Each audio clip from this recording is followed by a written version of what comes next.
Okay, so today I'm going to show you the basics of how to make your own backing tracks. I'm not going to get too in depth because I'm not a sound engineer and you don't need it. So I'm going to basically be showing you how to get tracks from my favorite website for tracks, which is karaokeversion.com. There are other sites out there, Song Galaxy, things like that, but this is the most reliable one that I've found. Gives you the most versatility, reasonable pricing, and just easy to do. So here we are on the Google home screen, and just going to go to the site. It's already preloaded for me because I go there so many times. And if you do not have an account, you can create one because they know me and because I'm logged in a different window. My account is already up here. So let's say you're looking for a track and you want to do, first of all, there's different types of tracks. There's vocal backing tracks. Those are mainly for vocalists to practice with, so they'll have everything in there. There's no flexibility there. You can't get rid of instruments or do different mixes. It just is what it is, and they leave room for the vocals. So if you're going to be doing backing tracks, your best bet is the custom backing track. So when you go there, there's a little search bar, and you can search for, let's say Crocodile Rock by Elton John. And up pops Crocodile Rock. And once it's all loaded, they'll start some test audio, which is coming up in a second here.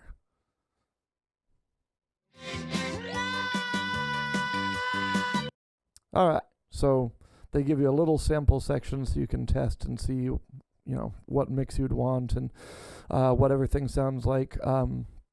So the basic price for a track is going to be $2.99. You just click on Add to Cart.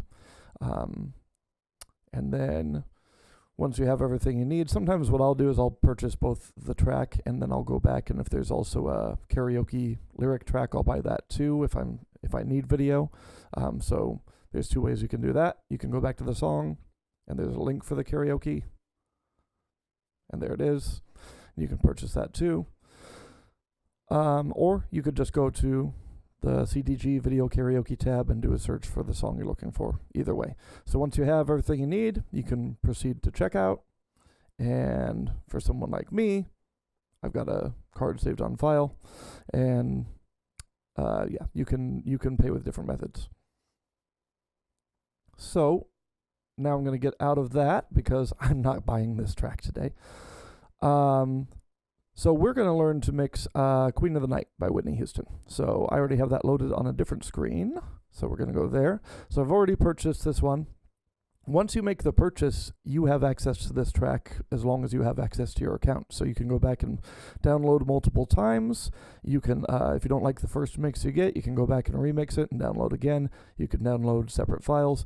What I like to do when I buy a track, first thing I do is I isolate the click track.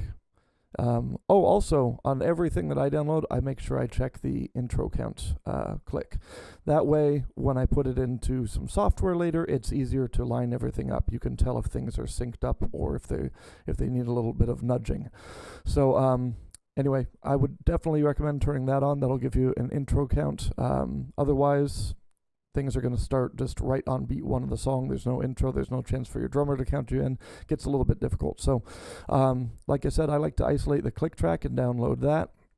And then after I've got that, I go through and basically download each instrument separately. That just gives me versatility. If I want to do a really good mix, I can put all these into audio software as separate tracks and mix levels and do all sorts of stuff. You don't need to do all that. You can actually, the super easy way to do this is to mix right from the site. So most Northwest bands, if they're doing a 2-track backing track mix, which basically means you've got left audio and right audio, and that's it. You're not going to go with 15 or 16 different tracks full of different instruments. You're just going to go music on one side and click on the other. Most bands in this area that I've worked with put their click on the right, and they put everything else on the left. And so once you have that set, you could just download as is. Now, I wouldn't download this as is because it's got everything in it, so you might as well just have the album playing for you. So let's say your band has a guitar player and a bass player and a drummer and a couple of singers. Well, right off the bat, with a couple of singers, you don't need vocals, so get rid of those. When you have one guitar player and there's more than one guitar track, it's a good idea to check with your guitar player and see which one they would want to cover. So in this, basically, what I would do is I would isolate each one and listen to them separately and see which one. Usually the guitar player is going to want to do the busier part, the more fun part, the one with more lead lines. So I start this playing and I isolate the track. So here is just electric guitar left. So to me that sounds like just a lot of distorted rhythm playing, which is cool, but your guitarist will probably want to do the more fun part. So I'm thinking we keep that. Let's check the other one just to be sure.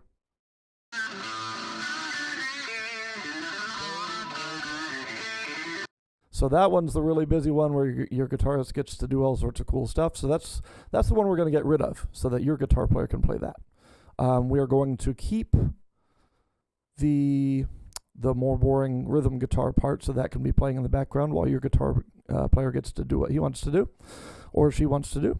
And then if you have a drummer, no need for the drum kit. I generally keep percussion in there because it's stuff that shakers and things like that maybe your drummer doesn't have on their drum kit or can't play at the same time as they're playing a very busy drum beat. So I like to keep the percussion in there. Again, if you have a bass player, get rid of that.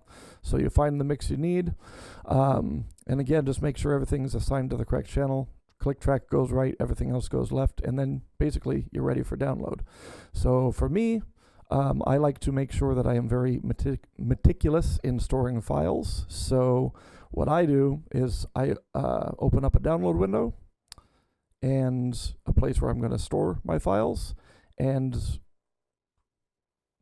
then snap the other half of the screen. You can do this in Windows 10. I don't know. There may be some operating systems where you can't snap this many windows open. So do whatever you need to do, but this is my method here.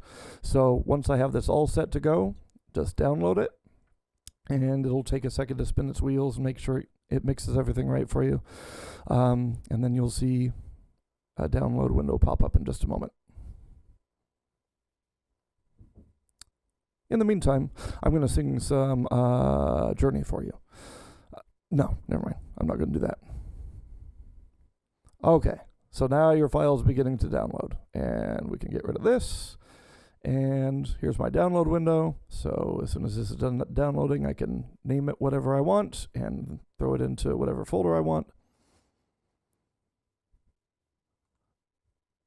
So name it whatever you want. I'm pretty meticulous usually, but we'll just say QOTN. There you go. And for me, I would put that into I create a folder for rough mixes with no click when I'm not putting a click in there. For this one, I'd probably create a separate folder and throw it in there. For right now, I'm just going to throw it right in here without a folder. Store it however you want, but I'm pretty meticulous about how I label and store stuff because I have literally hundreds of tracks, and it gets really hard to keep track of if you don't have a filing system. So anyway, that is the easy way to download an MP3 for yourself, a backing track MP3. So now we've got the click on the right, the tracks on the left, and we can test playing that right now.